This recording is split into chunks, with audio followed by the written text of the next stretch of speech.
being the anniversary of the Ethiopia Africa Black International Congress Church of True Divine Salvation, and it would have been officially from 1958 on the 1st of March that this Congress would have been established. So we're very thankful for this day, again, the 1st of March, and what it really means to those of us who are of this Congress. Also, at this moment, we are very thankful for the Battle of Adwa, which of course, the Battle of Adwa is also celebrated on this day, the 1st of March once again. And the Battle of Adwa would have been in the year 1896. In fact, earlier today, we had a premiere where we were expressing, somewhat of the documentary A Pedimec.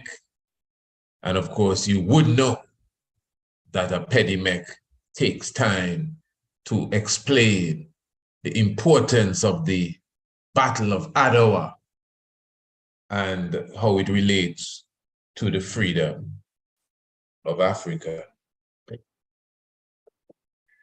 Because I remember even once when Brother Nkrumah Dread was with us, that was about a couple of years ago, before we had Rasta Round Table, and he was highlighting the first Pan-African conference. Hear this in the family.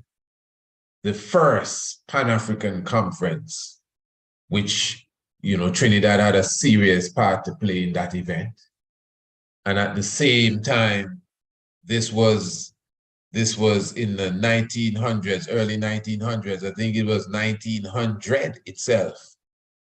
And actually, it was the victory of the Battle of Adwa that gave, the impetus then for this new concept, this new revolutionary way of thinking, which is that of what they call Pan-Africanism.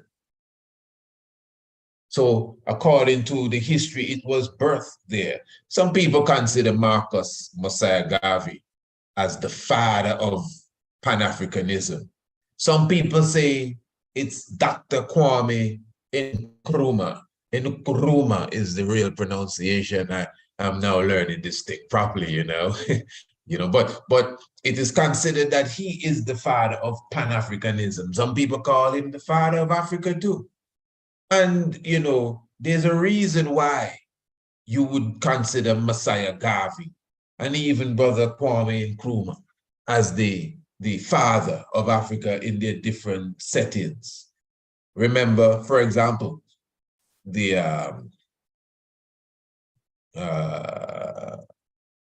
phrase that Mosiah Garvey made so popular, Africa for the Africans. Many ones give that the origin of that to W. Biden. And in fact, some also give it to, there's a preacher, a bishop. Yeah, the name is escaping me now, but there's another individual that some historians consider to be the author, the original, originally coined that phrase, Africa for the Africans. Fair enough, because this is not religion, we're not this, oh, he's the first and he's the first. That's not how the story goes. But I think it's obvious. I think it's obvious to everyone that Marcus Mosiah Garvey would have been the individual to have taken that phrase and spread it four winds universal. So this is why ones would just off the bat believe that it started with Messiah Garvey, that specific phrase, Africa for the Africans. Yeah, Messiah Garvey has his own phrases that he make up to, but according to history, that was used prior to him using it to the public. But what's all right, it's no big problem. But it shows the power, the charisma of Marcus Garvey, that he could take a little known phrase amongst the people and bring it to a universal, a household phrase. Then they have a household word, a household phrase that the wicked and white supremacy tremble when they hear the Negroes shouting Africa for the Africans at home and abroad. The Africans shouting, I should say. And I'm bringing that in the light again to say, many one say Marcus Garvey is the first Pan-Africanist. But again, it is because of his power and prowess as well, and how he would have executed his plan and his agenda that would give this impression like, well, this concept of Pan-Africanism had to have started with this man, because you didn't have to go and research history to understand what was going on in the earth with Marcus Garvey. You just had to be aware of the frequency. But now, even in this time, as I said, many of us are not even aware that the first Pan-Africanist conference was in the early 1900s. And again, that is because, of course, Messiah Garvey in 1914, 1913-14 established the UNIA, even from Jamaica. So you could see that I'm just showing you, chronicling the time for you so you understand the history. And again, that conference got its influence coming off of what is referred to as the Battle of Ottawa. And remember the Battle of Ottawa now, very important. The Battle of Ottawa is like the climax of this whole thing, because it was from 1885, the Berlin Conference, when they decided that they're gonna cut up Africa into all of these different pieces. And this person's gonna take that piece, and this fella's gonna take that piece, and they just went at it. As I said just a few days ago, that we must understand why we revere our heroines. The program was really about the woman, the tiger's nest. That is why it's important that you become a subscriber of the Tiger's Nest. Somebody just said, oh, I missed that one. That is why that is why it is important that you become a subscriber of the Tiger's Nest radio program. It's a very simple thing, All you got to do is just email us and let us know, hey, we want to subscribe to the Tiger's Nest, and it will be done. We just make all the arrangements, and everything will be put into order. And you may say, so what do you receive when you become a subscriber to the Tiger's Nest? Oh, that's a simple thing. You never miss another episode of the Tiger's Nest again. You get all the programs sent to you. You find it in your inbox after the program is completed. So like this is Seal Up Tonight, you get it in your inbox, the Tiger's Nest. So yes, the Battle of Ottawa, as I was saying, I was mentioning that a few days ago. We were speaking about a program directly dealing with the woman.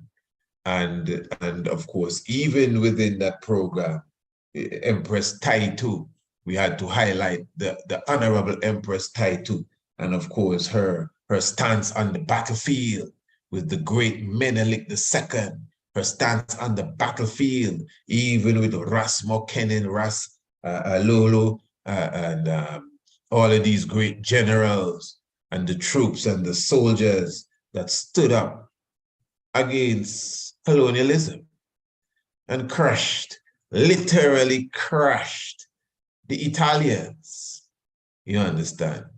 And then Mussolini now trying the same old trick in the modern day of television and radio and still get his head, still get his head bust open.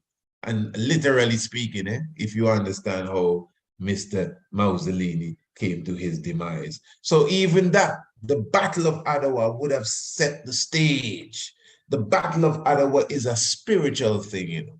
Remember our Emperor Haile Selassie I, 4 years old at the time of the Battle of Ottawa.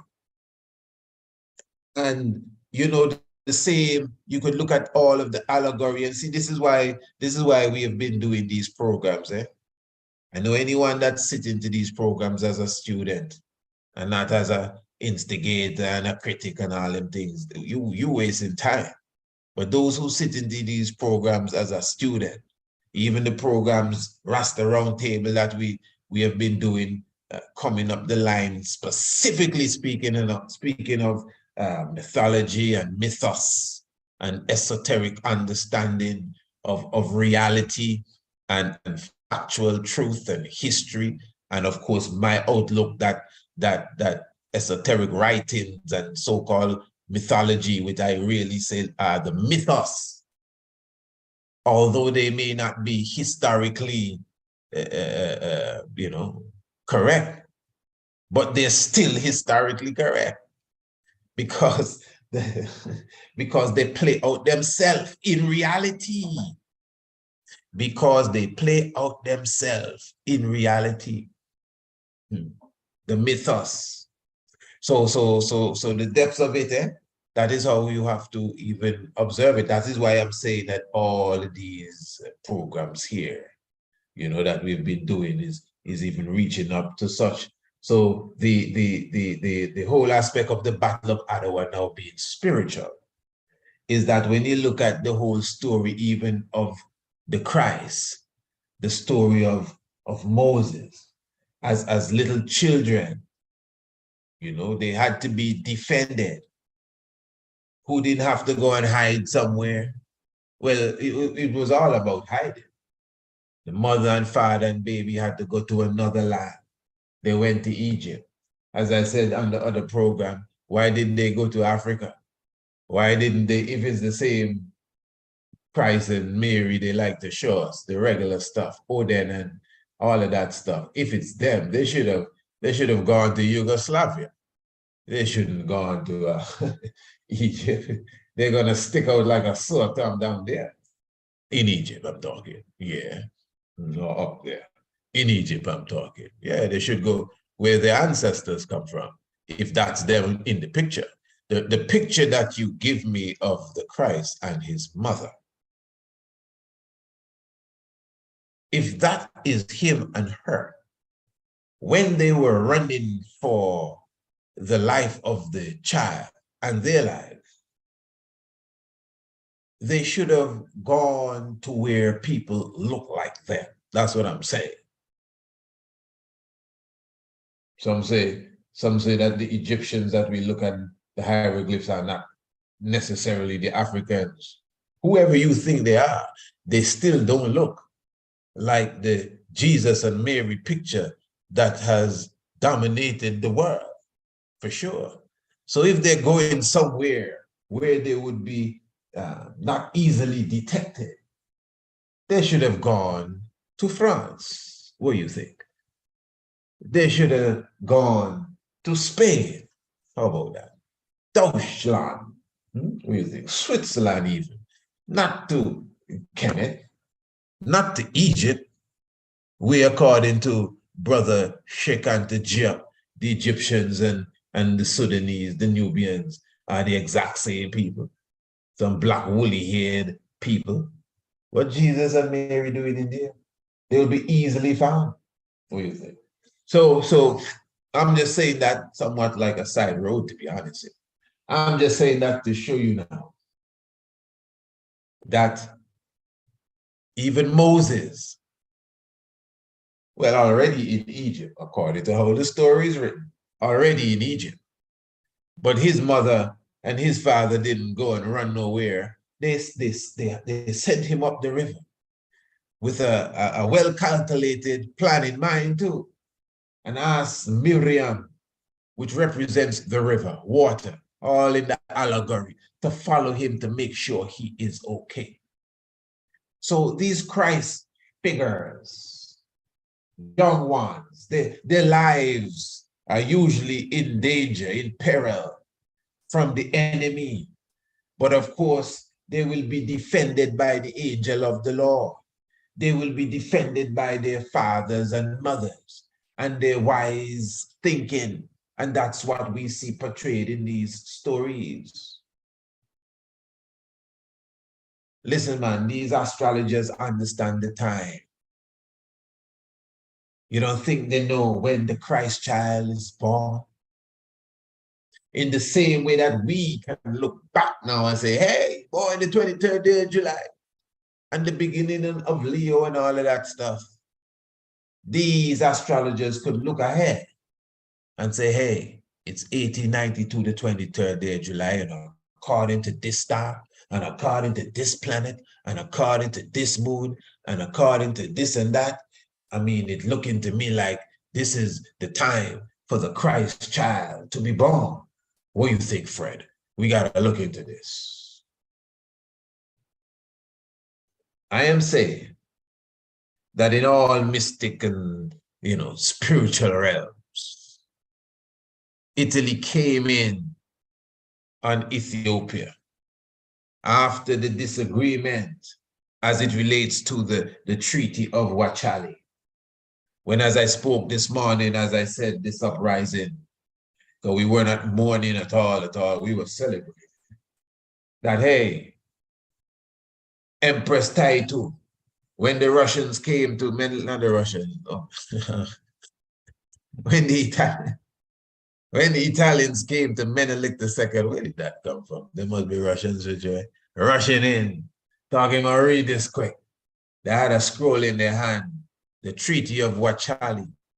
And within the Treaty of Chalice, they had two parts, two sides. You had the Ethiopian side and you had the Italian side. And the Ethiopian side, written in the Ethiopian language, was saying that, hey, Italy, with the permission of Ethiopia, would represent Ethiopia before the world, the international bodies there. Yeah, no problem. We can work with that. The Italian side said, Italy has exclusive rights to represent Ethiopia on the international body. Now, it's colonialism that in a sneaky way. Because remember, them fellas not too long get defeated at Dogale. You know about Dogale? About 5 minutes that war was over, Dogale, hey, that better than Adawa. Yeah, I think it's about 800 of the Italians dropped down. They're not tired getting blows.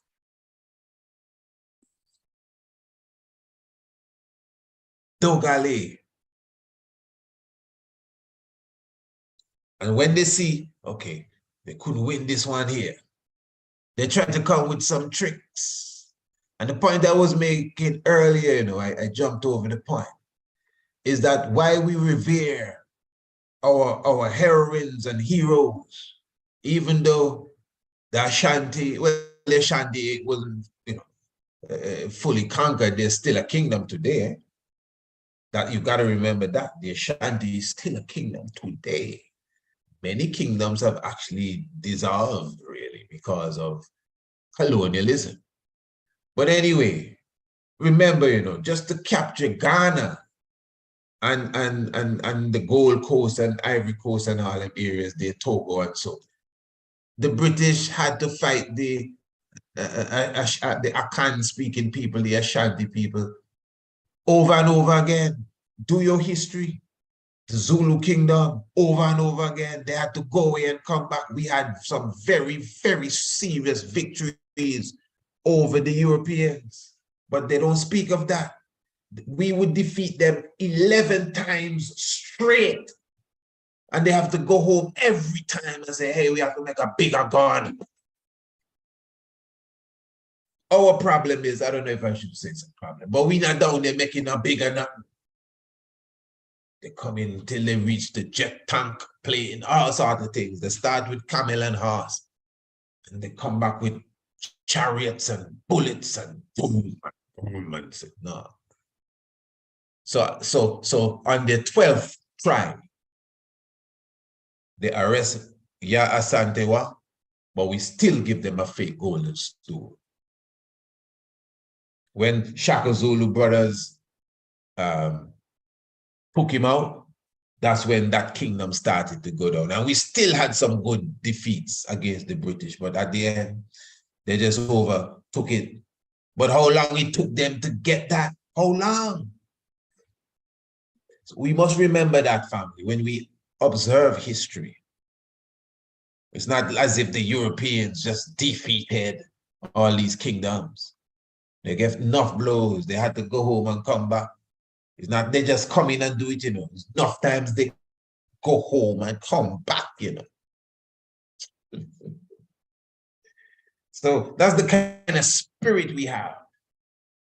It didn't work in Ethiopia now. All the go home and come back didn't work. The last go home and come back is them big battleships, squadrons of jet plane and tanks that Mussolini came in with.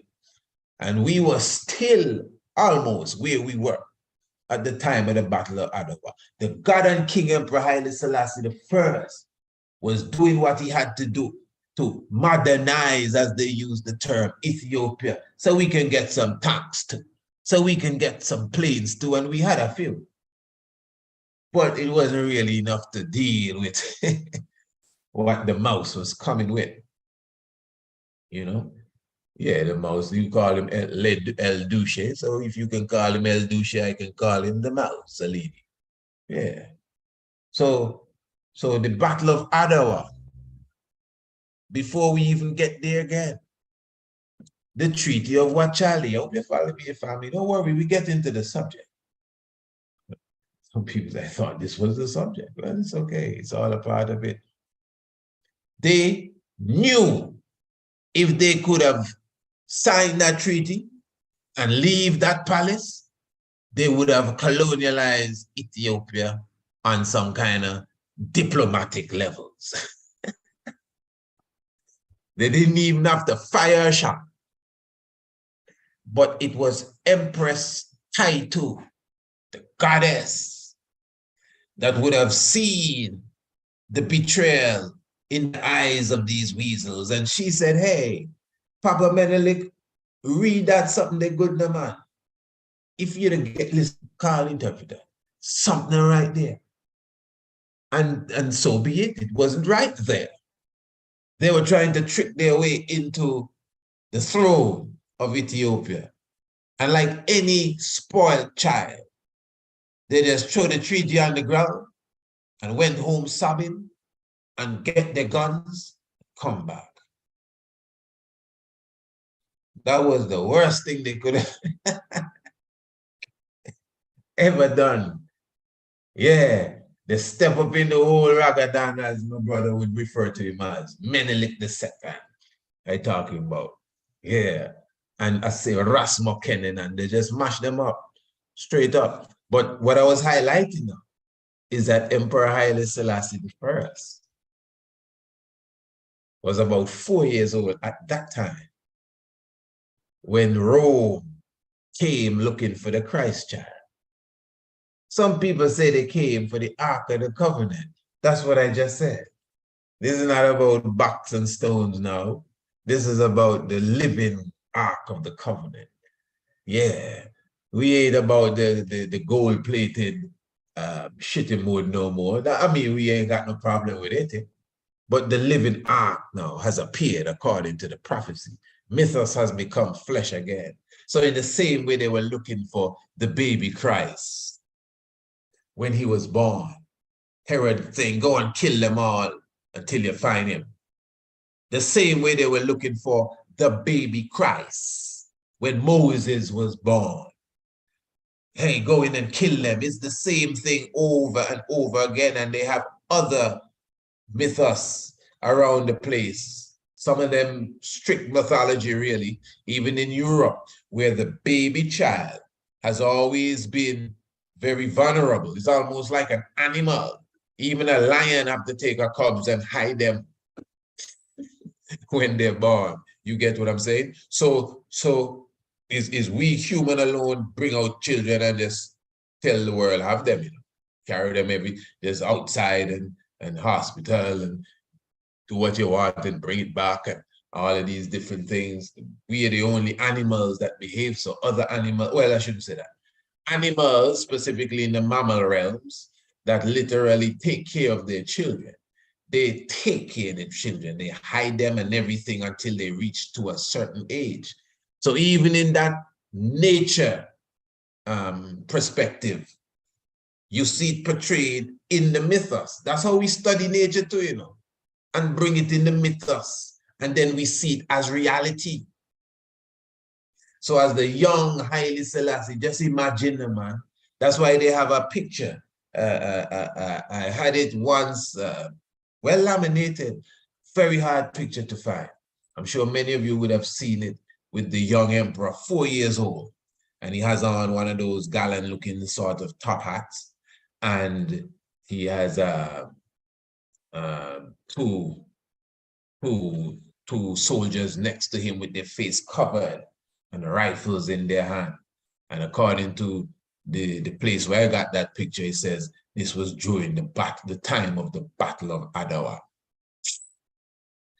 So the young little baby emperor, 4 years old, not really baby though, at that time the king wise already, understanding what happened clearly, and have his armed soldiers with their face covered with rifle in hand next to the young prince. So that alone shows you what's going on. It's Rome invading Zion, and there is the Christ child. It's the same old story again.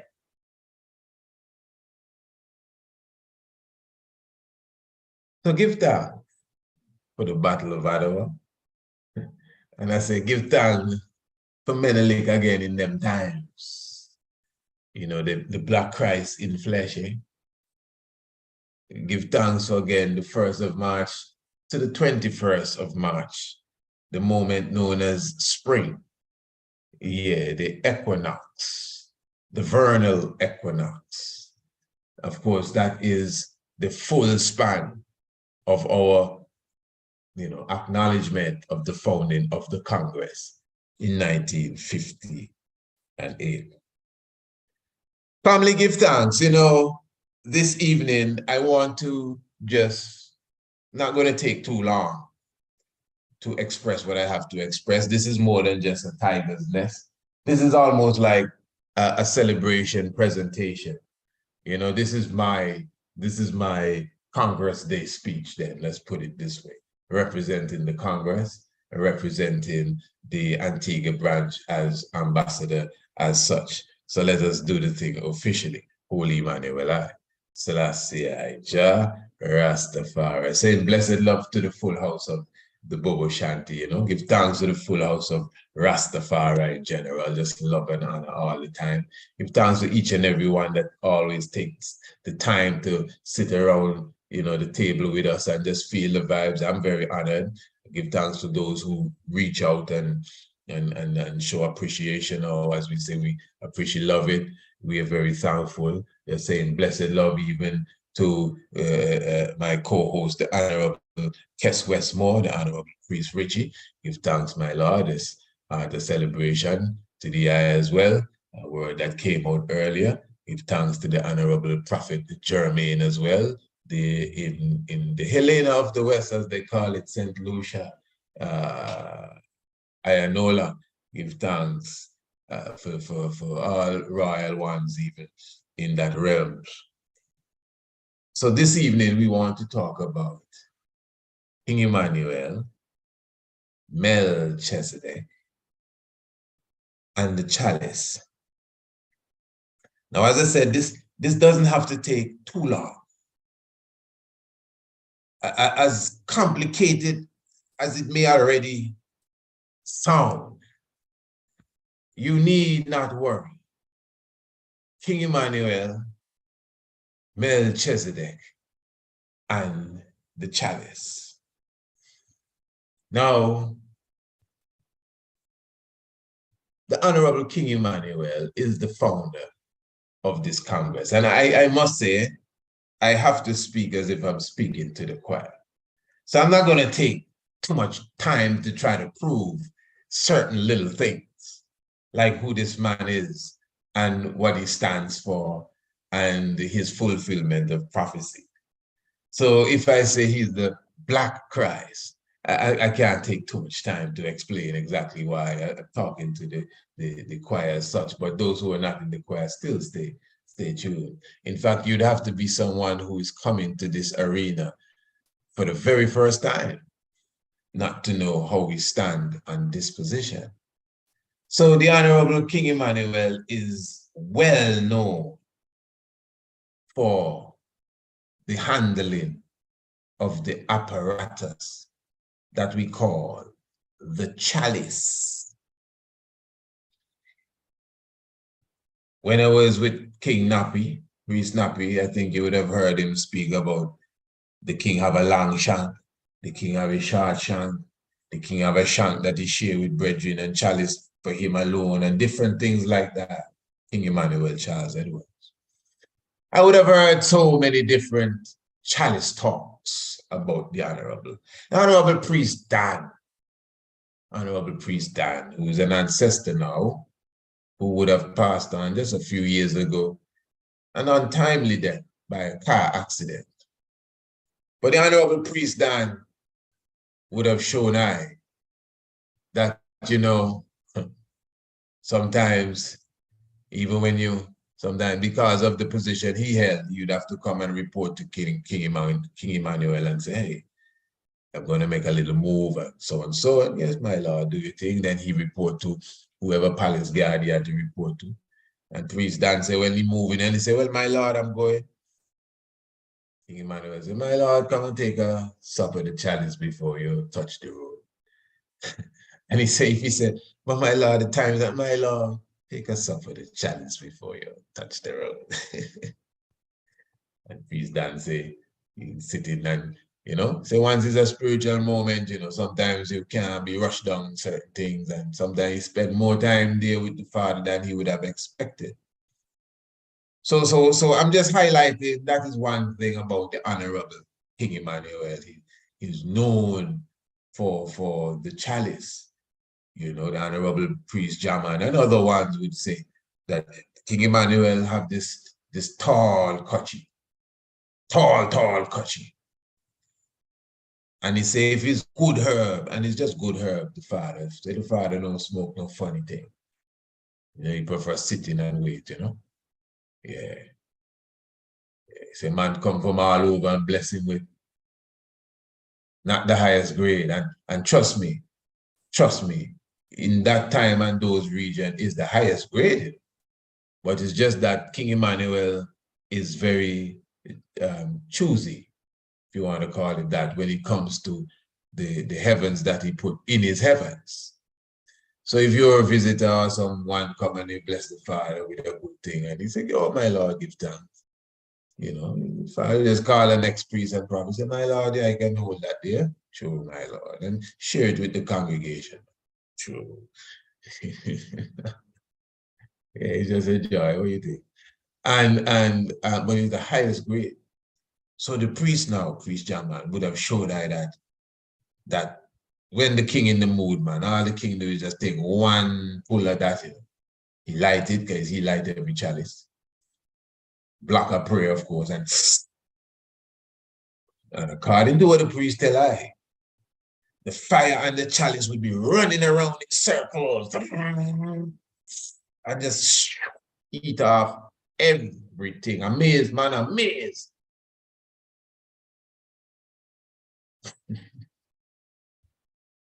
And when the smoke is released from the nostrils, according to what the Honorable Priest Akil showed me. That's why I call names and so on. So I think I'm making up anything. Eh? And I talking to an international community. I ain't gonna just be fibbing on all these people I talking about. It's them tell me so. Him tell me so. Eh? So when the Father released the smoke from his nostrils, is like a waterfalls coming out, depending on the type of drop. Waterfalls, because remember, it's not smoke we inhale when we pull the chalice, there's clouds.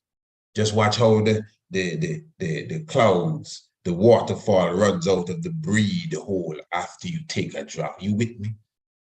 Especially if you're not around, no fan and wind blowing, and it's very still, you see it come out. Sometimes it splash on the table like a river because you are sucking clouds, not smoke.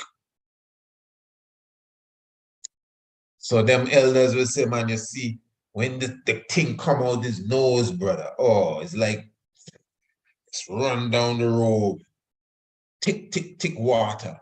Yeah. And then now there's this other drop that he disappear. Especially when he run in the long shank. Man said the Father would disappear. What does that mean? In the smoke. I mean, if you have a kutchi so tall, far right, and you can done that with one drop, what kind of effect do you expect but to disappear in the clouds of smoke that come out of your nostril? King Emmanuel, Charles, Edwards.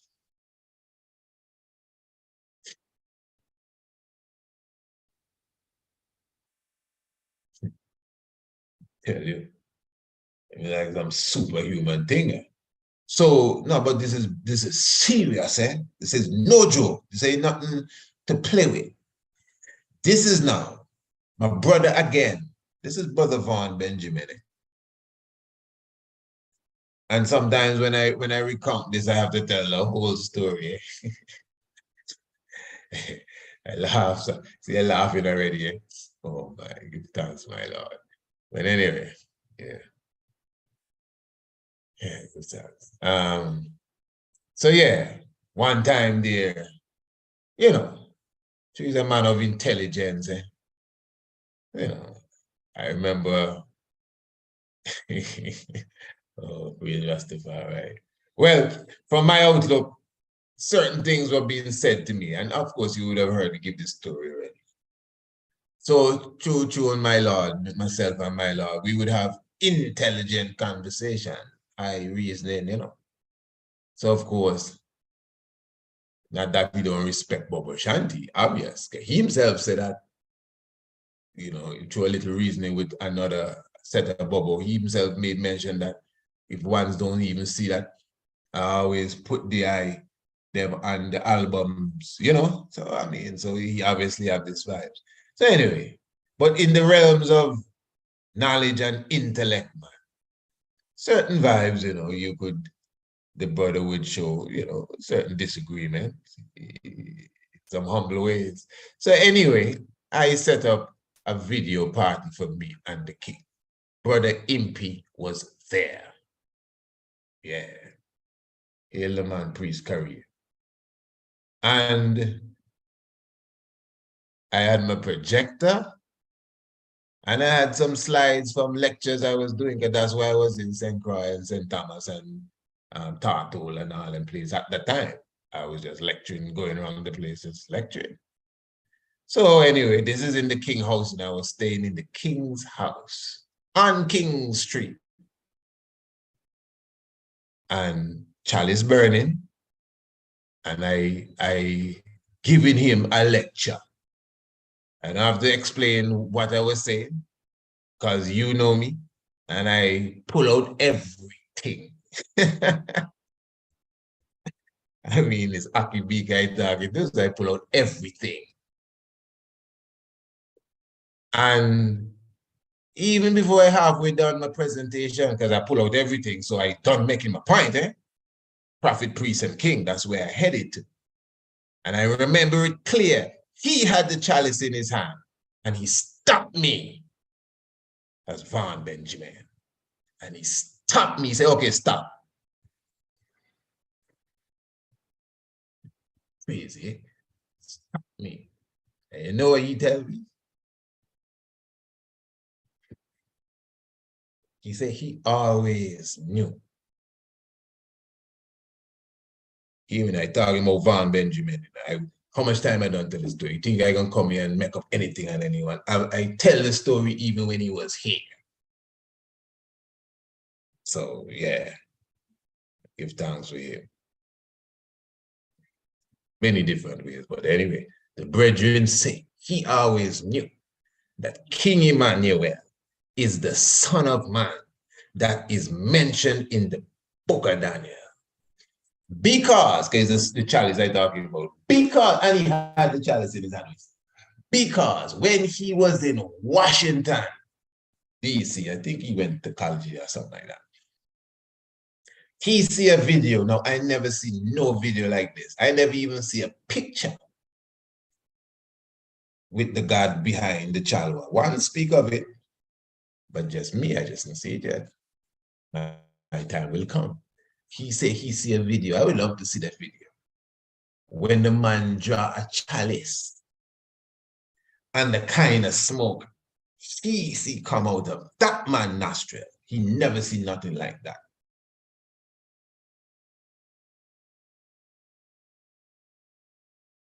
One of the elders that sit around the Father, I don't remember his who, was explaining that same thing to me. And you know what he tell me? And I take it as a compliment.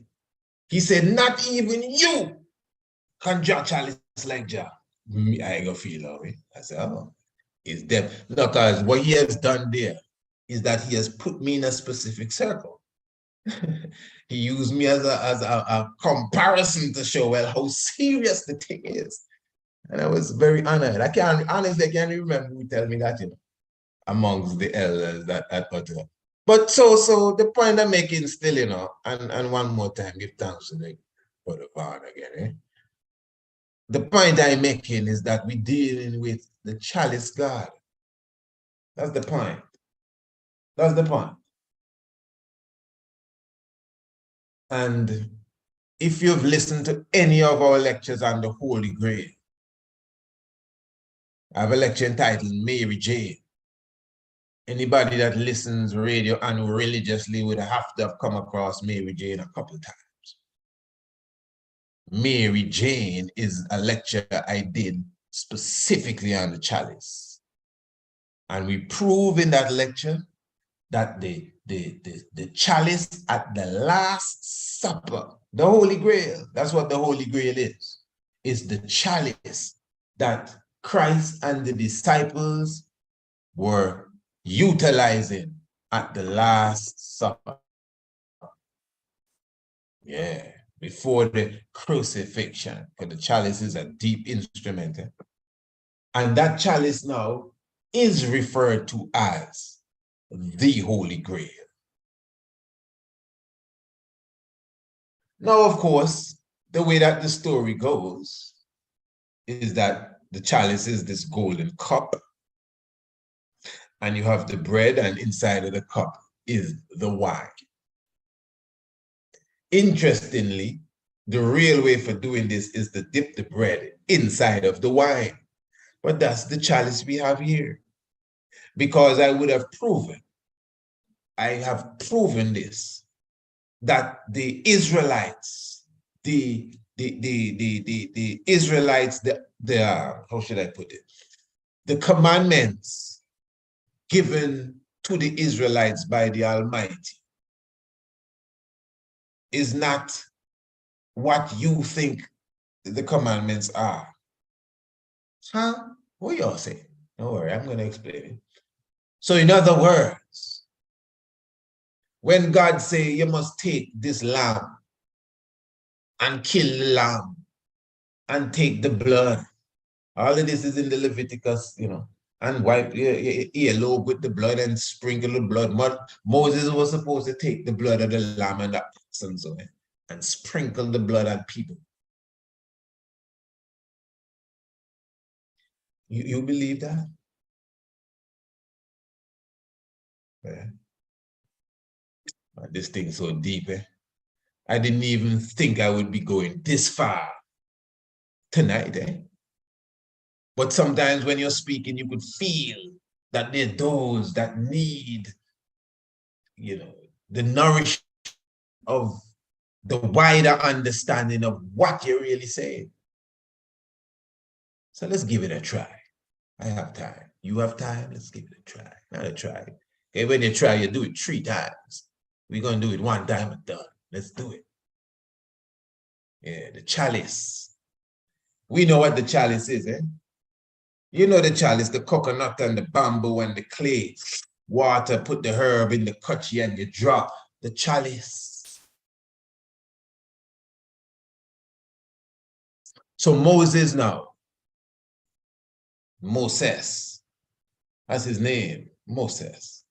Moses would sprinkle the blood on the people. A lamb in the morning, a lamb in the evening without blemish. I am saying that even if written in that way, was symbolically written. Hey, again, family, listen. Again, that's what this is about. We as African people are extremely symbolic. We thrive on the esoteric understanding of things. The Anansi story. Remember, we read from the marriage of Anansiwa and I can't remember. How you go, Princess? Anansiwan. Oh my. Edifu, something of the sort. And we showed the relationship between Anansi and all of us. Because once again, we as African people, we express our history, because Brother Isa did put that to me one evening. We express our history, literal history, yeah. Even if we express it like a legend, we express our history, we express our culture, our religion, what else? Even our what you may call our mores and these different things. And our culture in general, we express all of these things in different ways. We express it by writing, we express it in different levels of artwork, which is painting. We express it in the theater. We express it through singing. We express it through dancing. We express it through music without vocals. We utilize, this is Africans, we utilize all of these things to express all of the aforementioned things. So we can give you a history lesson by playing on a car. I think that's what they got. Not a car, an instrument. And the other one from Senegal. All them names getting away here. But we can do that. And we could be playing a game of worry,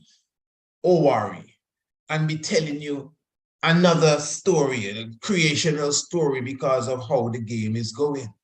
That's us, that's the levels that we are on. So that is why now symbolism is not no big problem for us. As I was telling the congregation, even Sabbath God, for the Exodus 20 lesson in the service that I carry up, we have to be careful what we consider as graven image. We can't be thinking of it religiously now, and graven image and all this graven and that. What's a graven image? Not because it says, nothing like that in the air or in the sea or in the water below and all of that. Emperor Haile Selassie I have staffs with lions engraved on it. And for those who are biblically inclined, right in the Bible, when King Solomon was building his temple, he have ox and eagles and pomegranates and all sorts of things that were engraved from wood, cedar wood coming from Lebanon, and gold and all of these things and statues of these things in his palace. Even the Ark of the Covenant. The Ark of the Covenant has two angels that they had to form the angels using metal work and smelting and whatever the technique would have been to form these angels and wings, literal wings stretching to touch each other. Them is graven images there for how we want to define graven image. So the same commandments and these things that say no graven image and all of that, that you're putting in the box itself had to have been molded and graven into something that is above the heaven. It looked like something that is above the heaven or on the earth or beneath the earth or under the sea. That means don't make no graven image of nothing. So, but that is deeper than that. The graven image is inside your heart, Rasta. It's what you concentrate on, what you make your God. No other God beside me, your God. Anything somebody does continually, people say you do it religiously, even if it's to play cricket. One thing, he plays his cricket religiously. That means he put his all into it. That's the main thing in his life. Give thanks he can play cricket. But did he put the cricket before God, before the Almighty, before the Most High? So it's just understanding, it's not to just lose your head and understanding, comprehension. That is why we now, as the ancient Africans, we could tell our story without, without losing the understanding of what we're getting.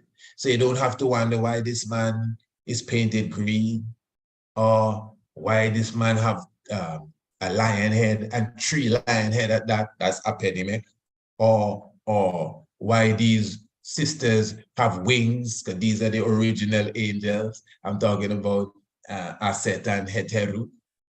You don't have to ask these questions because we understood the science. We portrayed it in a way that would, express to the young mind. These are for the young minds, and all the hieroglyphs we're talking about, to me, was really for the younger generations to understand the science. Now that I am learning the science of what we're looking at, I could see how it was used to teach the young ones coming up the science. It's almost like reading comic books, as they would say, the science. It's for, to bring it to a mature mind. So these expressions that we see were very symbolic. They were not to be taken on that literal level. And I'm going to prove that. I'm going to prove that when it comes to the slaughtering of the animals. And then I'm going to prove exactly what the slaughtering of the animals really was. That is why when you read the Aquarium Gospel of Christ, and you read books like some of the books that were taken out of the Bible, that's why they take them books out. You will see the young Christ, when they were killing animals in the temple and slaughtering them, the young Christ will say, so wait, why are they killing these animals? And you may say, but priest, I thought you said Israel didn't really kill the animals. What you say now? No. I said that the commandments given to them, it may have been written so. That's what I said. So you may have read it so. But we as Africans, not because it's read like that mean that's how we deal with it. We understand symbolism. That's the point I'm making. So we read that Anansi weaved a web around the earth. That's what the story said. And we would read that to our little children. And Anansi weaved the web around the earth. You think we believe that? No. Do you know what the web around the earth is? It's the grid system of the earth, that frequency and certain energies ride on. Most of these temples, pyramids, and sacred places are built on the grid of the earth, not just any old real estate. And we express that with a story about a spider building a web around the planet. You get what I'm saying? So this is my point. That's how we relate to these things. So if you tell us Jonah gets swallowed by a fish, I always like to use that example. It's not that we disagree. We agree that Jonah gets swallowed by a fish in the mythos. But that's not no historical thing there. I'm telling you. I am telling you. I know enough for you really believe that. I'm not vexed with you for that. I'm not here to even challenge that. But I know the deeper meaning of that. I'm not going to get stuck. I understand how we as Africans portray our story. That is why I can look at them things now and understand, yeah, the man went into the depths of the earth, the darkness, you know, whether it was in jail, whether this was in a country where there was, you know, like a Sodom and Gomorrah, whether it was punishment, but he went into the belly of the beast. Now, man, when they go in America, they tell you they're going into the belly of the beast. So Jonah was in the belly of the beast. That's what it symbolically means, all right. Good. So again, when Christ heard, according to them books, them slaughtering the animals, he said, hey, why are you doing this? Because remember, when Moses left, Israel lost their way. I just proved that the other day, 2 Chronicles, when they found the book of the law of Moses, what happened? They found the book, the priest, Hilkiah the priest, the scribe, Shaphan, and they took the book to the king and they read it to him, the book of Moses, you know. And they read it to him and the king tear off his clothes. He read his clothes and said, woe is us. And he asked for somebody to interpret the words because we have sinned against the Lord. Remember, they read it, so it was not in a language they couldn't understand. Because they read it. The priest find it. The priest, you know, the high priest of the day, found the book of the law of Moses that was missing for maybe hundreds of years. And when they read it, he and the scribe, that's the recorder, all intelligent man, they bring it to the king. Wow. And all of them read it and start pull out their hair because they knew they were doing something wrong. That's what I'm telling us, family. We ourselves read the Bible. And things that are strictly symbolic, we gone with that and giving it date and time. Man, I proving my point, So this is why they had to ask for somebody to interpret it because they're missing the point. They realized that they were doing something wrong.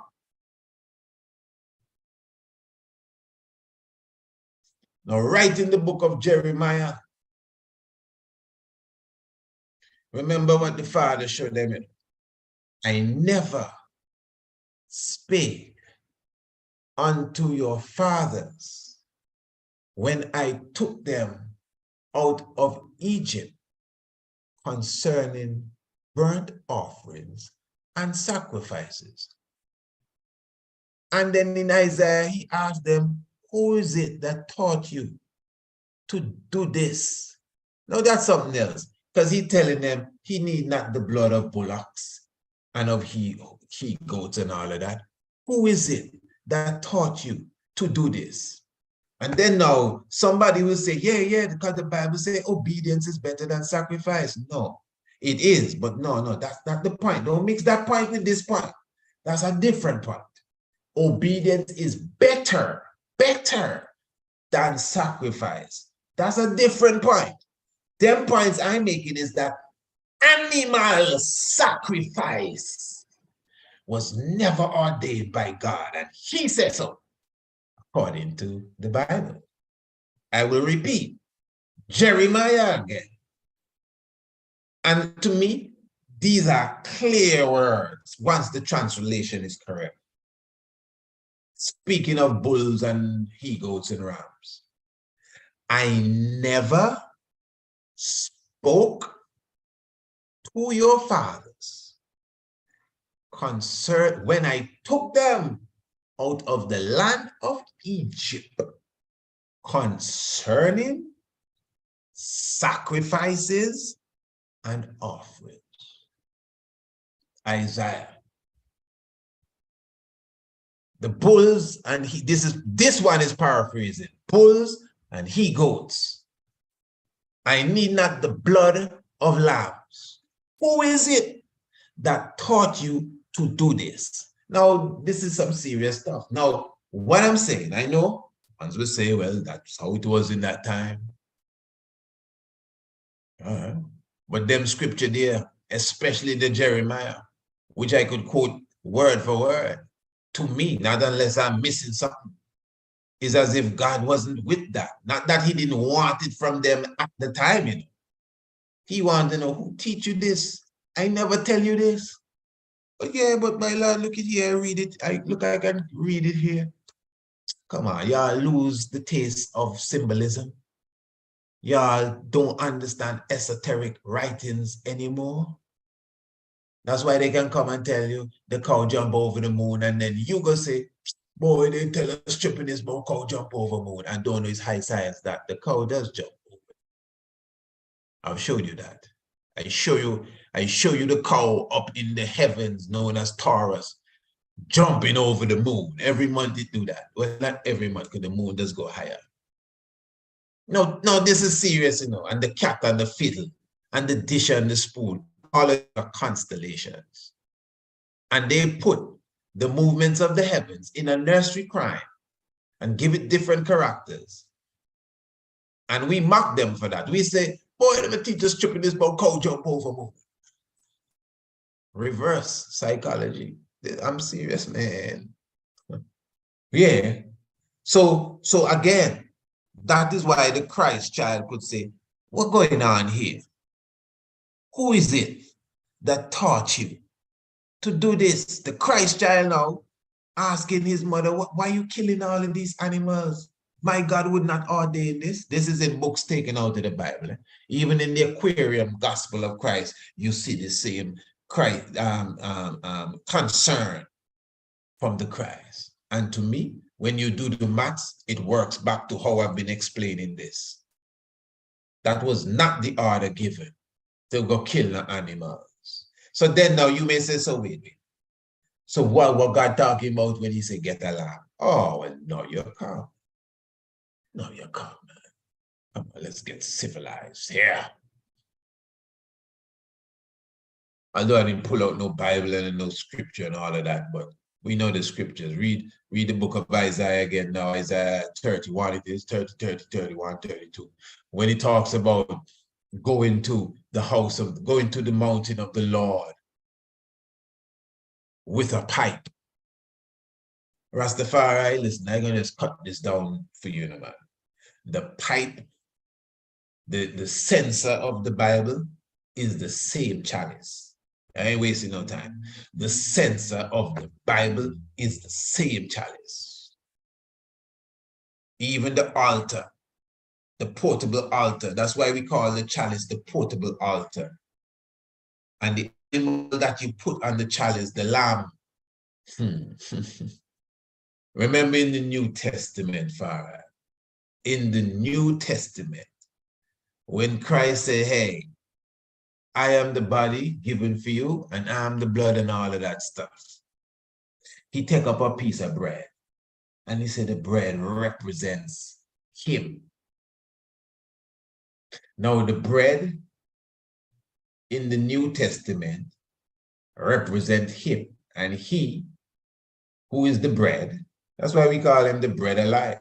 He who is the bread is the lamb. So the lamb is now the bread.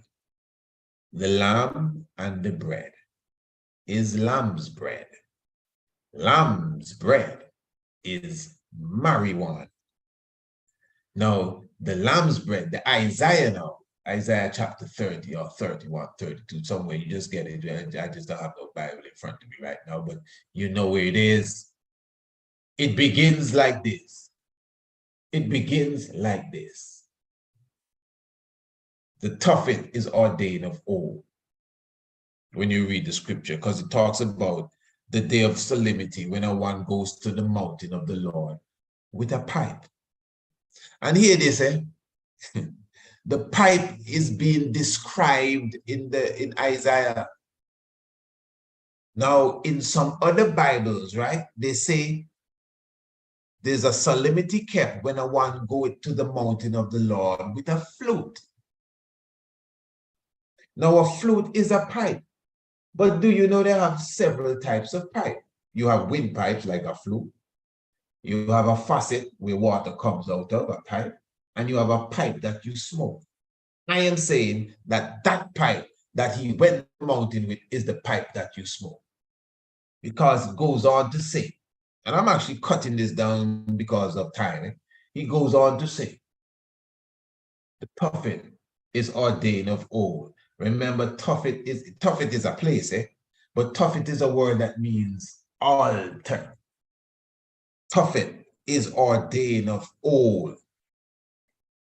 It is made deep and large and wide, and the pile thereof is much wood.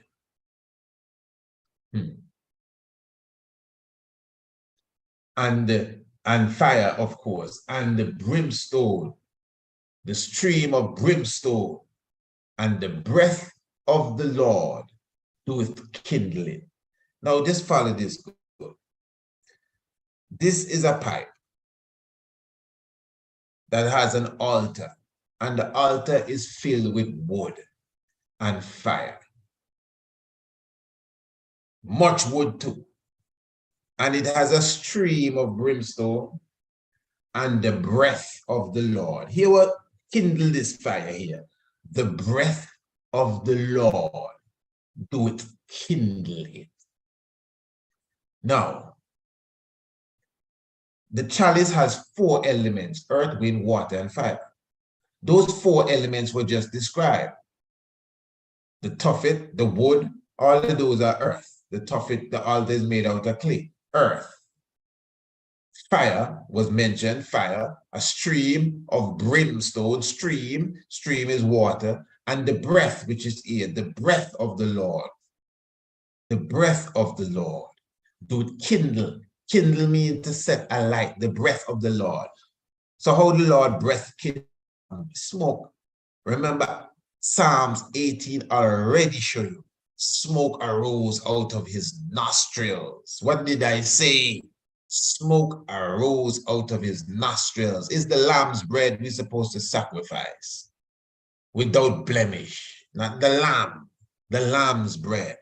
That's why we don't smoke spliff, because it's the both elements that is supposed to be at the table, the wine and the bread.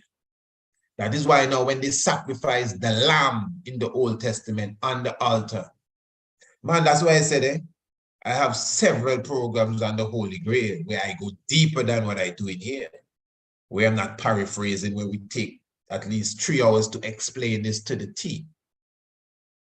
Yeah.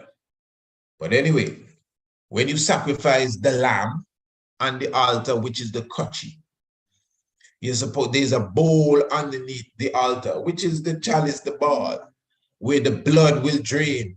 And when you drain out the blood now from the bowl, you would see the red blood running out.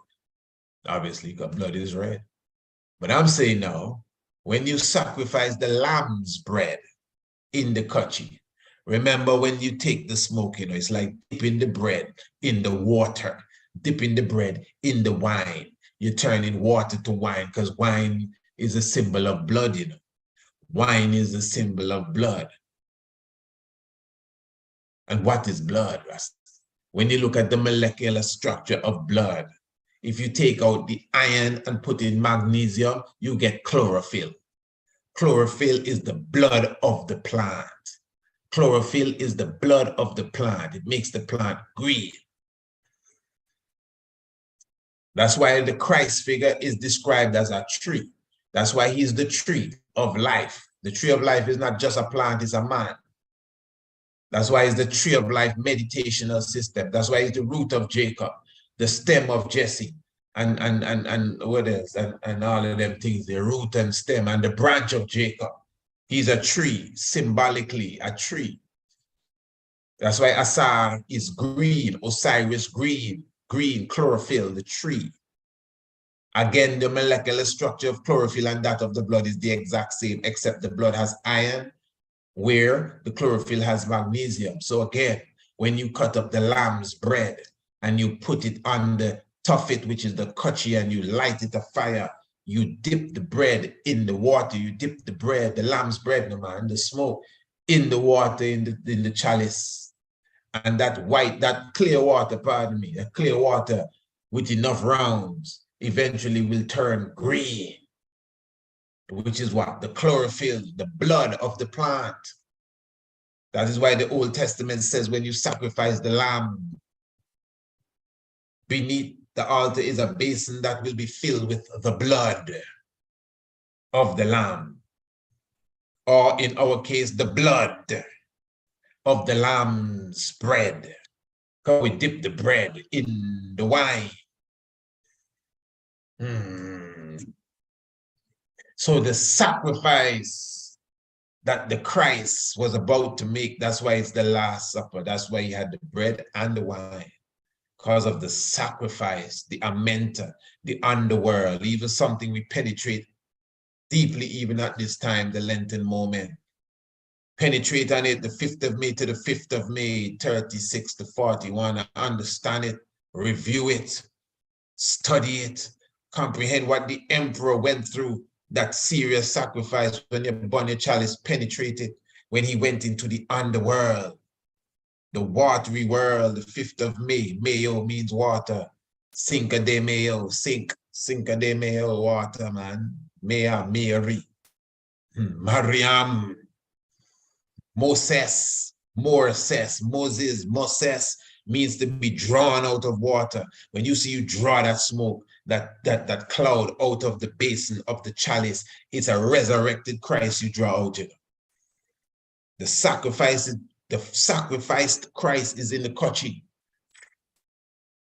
Dip into the underworld, water turn to blood, out of the water again, and up through you and in your pineal gland and out your nostrils. This is a holy spiritual thing. Oh my, nobody get offended. We do not smoke spliff because this is not recreation.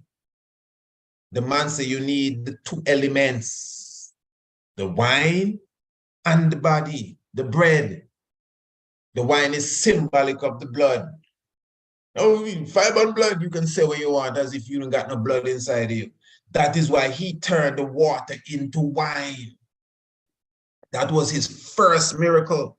Because the water, you know, remember it's water you put in the chalice. And when it's done, it's green like the chlorophyll of the plant, which is the blood of the plant. Again, and the plant is representative of the Christ, the tree of life. Asa, that was cut into several pieces and stuff in the pipe, the thing deep. So when he did his first miracle and turned the water into wine,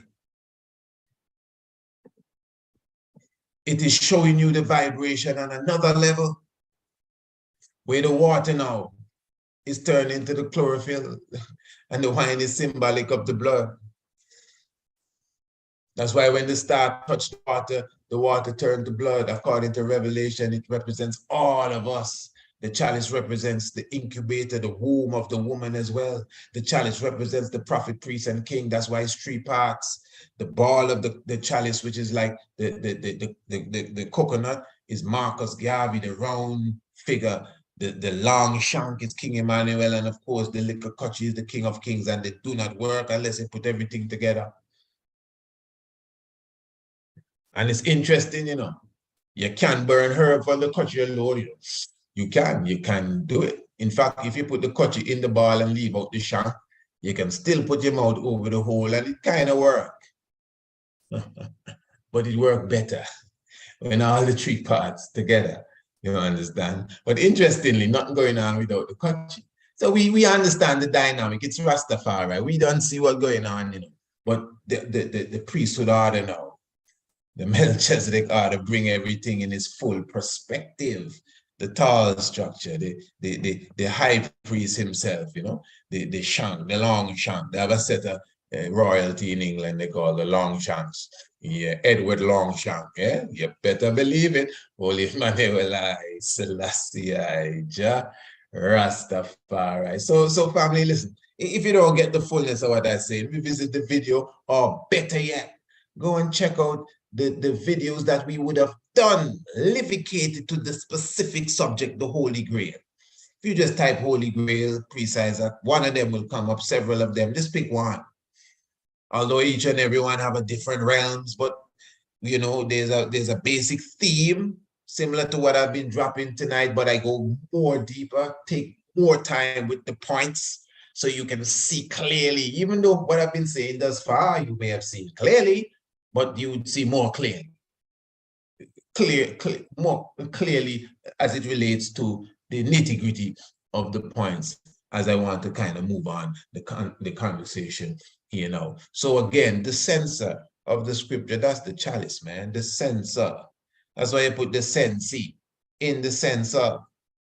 You know what I mean? When you get real good herb, you don't notice it smell like frankincense? Tell me, come on, man, when you get real bubble gum, you wonder if it's somebody have frankincense burning somewhere around, you know? It's not frankincense, you know, it's ras incense. Frank, you can't give Frank everything. And well, let me be frank with you. No. Don't be frank with me at all. be kunte kente, be shaka. Don't be no frank. You understand? Yeah, don't be no frank at all.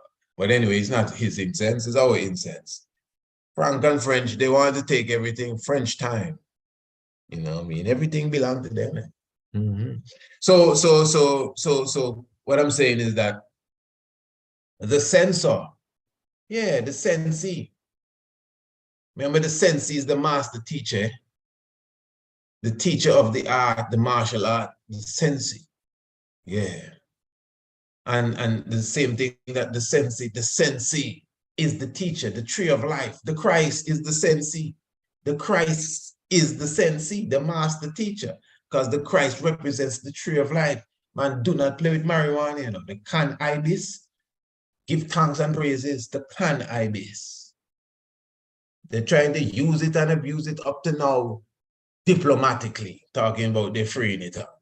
The can ibis, the ibis bird, the thought, Tahuti, they tried to can it. That's why Popeye eat it out of a can and suck it through his pipe.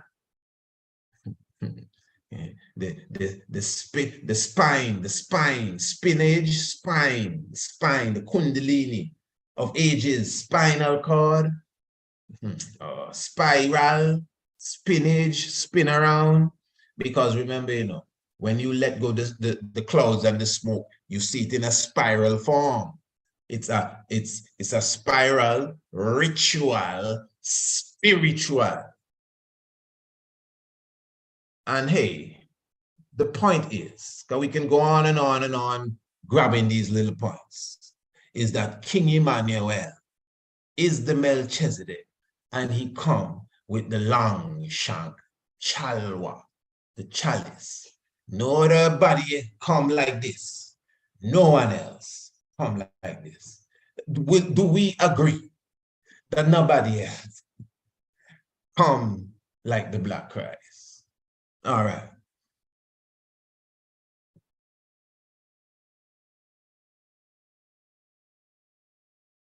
Now, in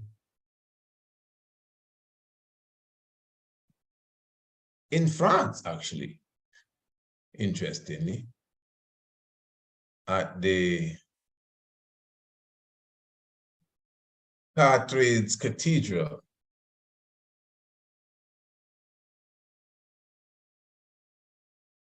you have, of course, the cathedral that was built by Charles the Bald. And the cathedral has several statues of David, Solomon. The cathedral even highlights the Queen of Sheba. And of course, she's seen to be very important in this. Now, I'm going to read from a book here, from a little thing taken from the book, Signs and Seals. And it's talking about the Holy Grail. And basically, it's going to mention Melchizedek.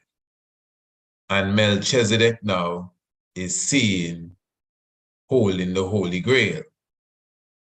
Now, this was a very serious book when it came out. A lot of people would remember the Signs and Seals. So basically, let me just give you a quick rundown again. You have, I think, the description of the Virgin Mary and the infant and Solomon. I think Elijah and a lot of the prophets, and so just around the church. And then you have the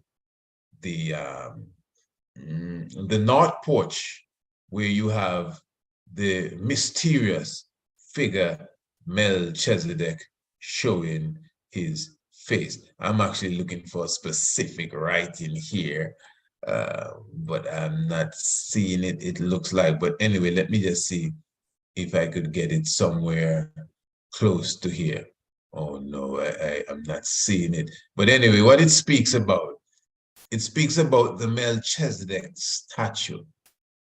And the Melchizedek statue itself, quite interesting, according to the author, that he noticed, he observed all of the statues, obviously, going around the church. He said he was quite intrigued with the statue of the Queen of Sheba. So even in this writing here, he really spends a good amount of time really highlighting the Queen of Sheba. And then he went on to the mystics of the statue of Melchizedek. Okay, let me just read this. I do see Melchizedek here, but it's not exactly the area that I am looking for, that I want to read for you wonderful people. All right, okay. So anyway, he's saying that the Melchizedek statue has a chalice in his hand. In fact, not just a chalice. If I'm not mistaken, they came to the conclusion that it was the Holy Grail that Melchizedek was holding. All right, interesting. Now, what it is, and I wish I could find his exact words. Not that it makes a difference, I can tell you what it is. But you see, when you read things specifically from the source, as they would say, okay, here it is. Here it is. And he says here now, let me read it from here, up here. I therefore paid special attention to the statue of Melchizedek before leaving the north porch. Very good. He had caught my eye when I had first arrived. But now, as I sketched him, so he drawing too, I began to notice more details. Dangling beneath his right hand, for example, was a censer, very similar to those that I've often seen in use in Ethiopian church services, where copious quantities of incense were routinely burnt. Meanwhile, he held in his left hand a long stemmed chalice cup containing not liquid. I wouldn't expect liquid to be in that unless it was raining, but rather some sort of solid cylindrical object. I searched through my guidebooks again, but could not find no reference to the censer and only conflicting explanation of the cup. One source said that Melchizedek was intended here to be viewed as a precursor. Hear this now, family, please, please, please. Melchizedek was intended to be viewed here as a precursor. I mean, come before, I don't know why you have to be a curse, but precursor of Christ. And that the chalice and the object within it were thus meant to represent the bread and the wine, the symbol of the Eucharist. Of course, Eucharist means you're Christ. Eucharist, that's when you take the communion and bond with Christ. Eucharist. Another caption, it's photograph of the statue with these words. So everybody have their idea there. Melchizedek bearing the Grail cup. That's the Holy Grail, out of which comes the stone. And then added somewhat puzzling.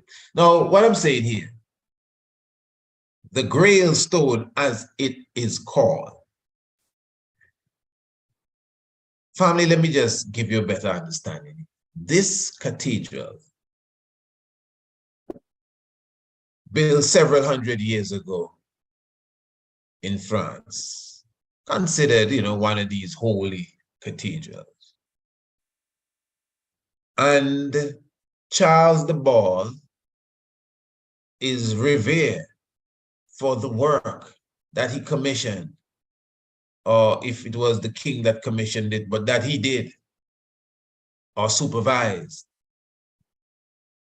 portraying all of these biblical characters, obviously in a European setting. That's how he made it. Now, Melchizedek has in his hand the Holy Grail. And inside of the Holy Grail is a little stone. Listen, Charles the Bald wasn't called the Bald because he was losing hair. These are Freemasonic titles: the Bald, the Blind, all of these different things. The blind mean you're going blind. So when you see tourists visit these places, a lot of these people are going to read the signs, to decode the statues. Holy smokes, Batman. Holy smokes. Remember Batman and Robin? Batman and Robin are detectives.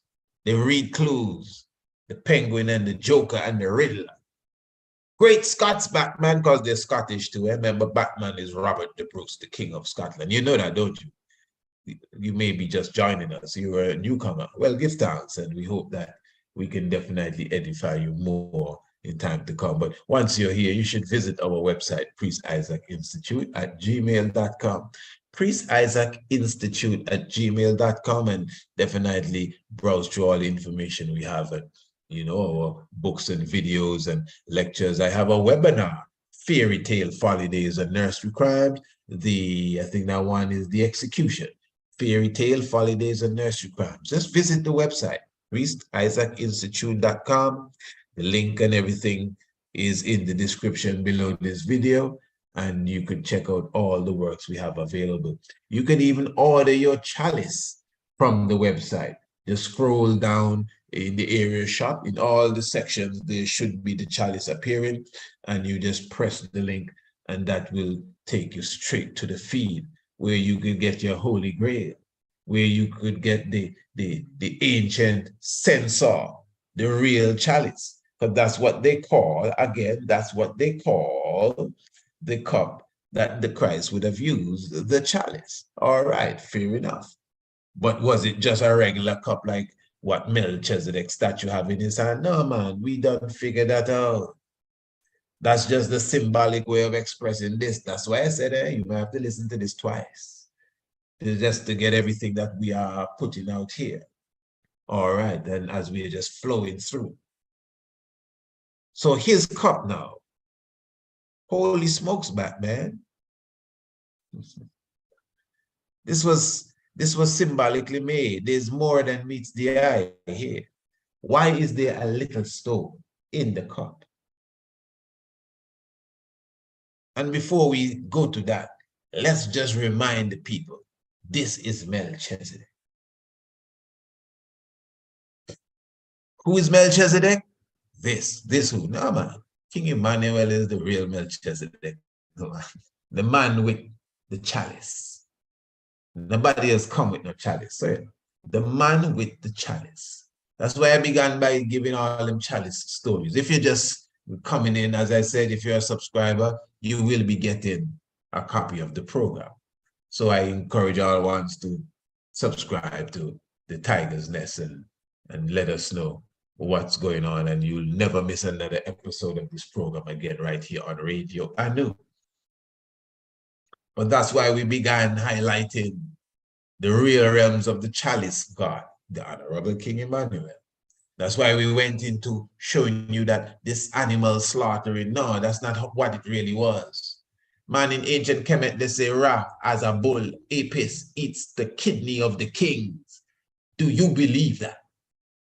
No, obviously, but it means something. It's symbolic when you understand the mechanism of the kidneys. Then you start to go into the realms of what it means and why Ra, as a bull, Apis, which represent the bees, would eat the kidneys of the king.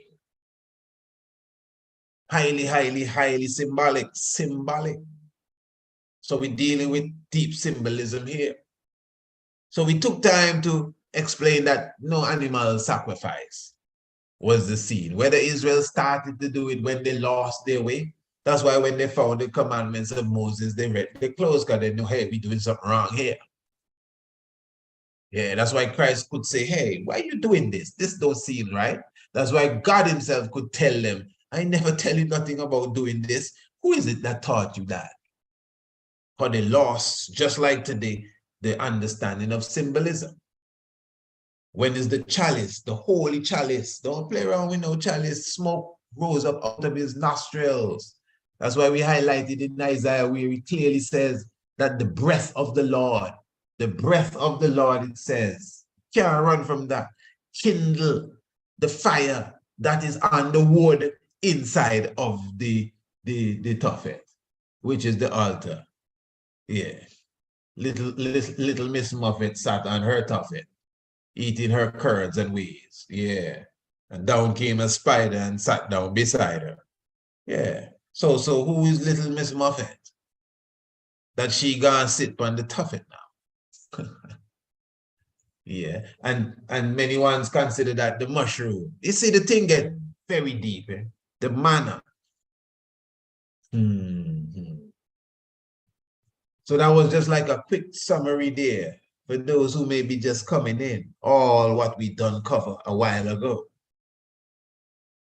So now we are at the Carthages Cathedral, where the statue Melchizedek, which ain't no real Melchizedek, has the Holy Grail in his hand, which is not the real Holy Grail, it's just what people try to make you believe the Holy Grail was.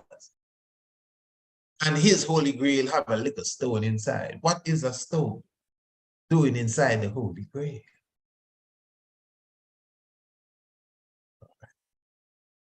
Now, family, inside of our chalice, inside of the cup, where we put the bread, because we put the bread in the cup. That's why you dip the bread in the wine. Deep stuff. I hope this has enlightened someone tonight. Eh? But inside of our country, we put a little stone. In fact, you do not smoke the chalice without you put the little stone in the cup. It's called a gritty. Not nitty gritty. It's called a gritty. If you don't put that in your cup, sometimes you'll be pulling the herb in the water. The gritty is almost like a filter for the actual product, substance, the herb, the tree of life, the cannabis sativa, spirit of the plant. So I am saying that these people that craft these things, they know the truth. They know why their brothers had to go on the colonialization of Africa and these things, and why they stayed handling the occult part of it with their hidden messages and their esoteric subliminal things hidden right before your eyes. I'll ask you again, because remember the author of the book was giving the different opinions on why this stone is in the cup. But my opinion is that the stone is the gritty, because the cup is the Holy Grail. Isn't it that what you said? Yes, it's the Holy Grail, right? We know that's not the Holy Grail. The Holy Grail is a chalice. But yes, that is a chalice. I know that's what you call a chalice. But the chalice my Christ was burning isn't that. The picture you show me about the Last Supper and Michelangelo painting his uncle and his cousins and all of that, that's your story.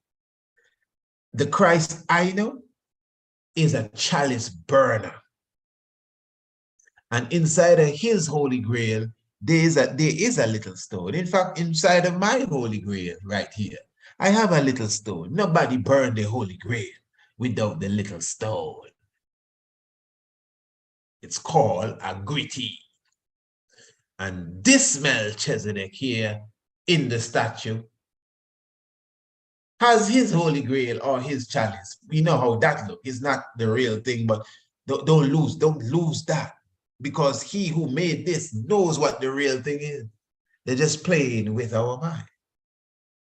And to add insult to injury, he put a liquor stone in it. The niggas will never figure it out. Well, the Africans have figured it out. Yes, we have figured it out, Mr. Charles the Ball. Because we know the real Melchizedek, who have the real Holy Grail, again with the gritty, the little stone inside of the cup.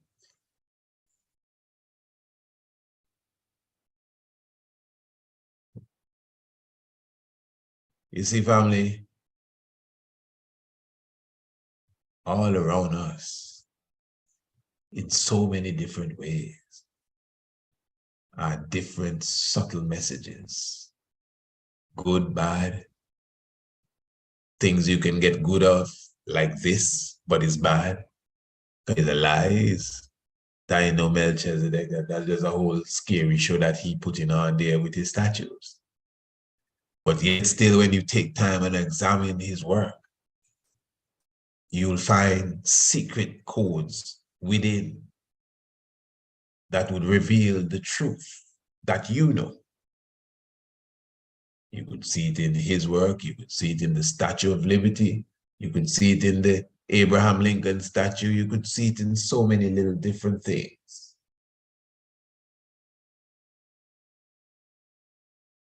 Whether it's the eyebrow, whether it's the eyelash, don't play around with them people there. You can go on some of them statues and count the eyelashes and you'll be shocked what kind of numbers and so you get and what kind of message you can. Man, some of these statues have the code to open certain safes in certain big places. If you just know how to look at the statue and count the eyelash on this eye, the eyelash on that eye, and this and count that and the ripples and the wrinkles, and then go to the safe and say 52 right, 16 left, 22 to the right, 23 left. Click, I got it. That's the kind of world we live in. Them kind of things around. That's why you have masters and master masons, supposedly. 33 degrees, imagine that. And a whole circle is 360. Because a master supposed to can see, a real master supposed to can look at the works established by the masters thousands of years ago and tell you exactly what's going on. That's what the master does. Yeah. So family give thanks. It is a heart celebration. Of course, as you know, it is the Battle of Adwa. And of course, as you know, it is the anniversary of the Congress. So I'm very thankful for all the ones that would have taken the time to even sup with us right here in the nest, the tiger's nest. And I really hope and do pray that, even such a program would be of a strength to the eye. We were streaming to the YouTube as well. And we will ask all the faithful ones to, show that love and give that like button a hit. You know the strength that it gives. It makes more people come and learn the truth and get an understanding of what's going on. So just give it a press for us before you leave the arena. And remember, you could order your chalices, family, right here through our website. And of course, it is the African Liberation Network crew, R7 Productions, Honorable Prophet Daniel, who is the mastermind as well behind these chalwas. So make sure you visit our website, priestisaacinstitute.com, link in the description below, or will be. And then all you got to do is check the shop region. Just search and go through, man. Scroll down and all of that good stuff. And you will find exactly what you're looking for. Press the link and for sure get your chalwas today and celebrate. As you know, we're celebrating the Congress Earth Strong born date, 1958, 1st of March. Battle of Adwa, 1896. Yeah, man, give thanks, glory, and majesty. And I pray that this was a strength and, Holy Emmanuel, Selassie, Jah, Rastafari. Family, give thanks to the love.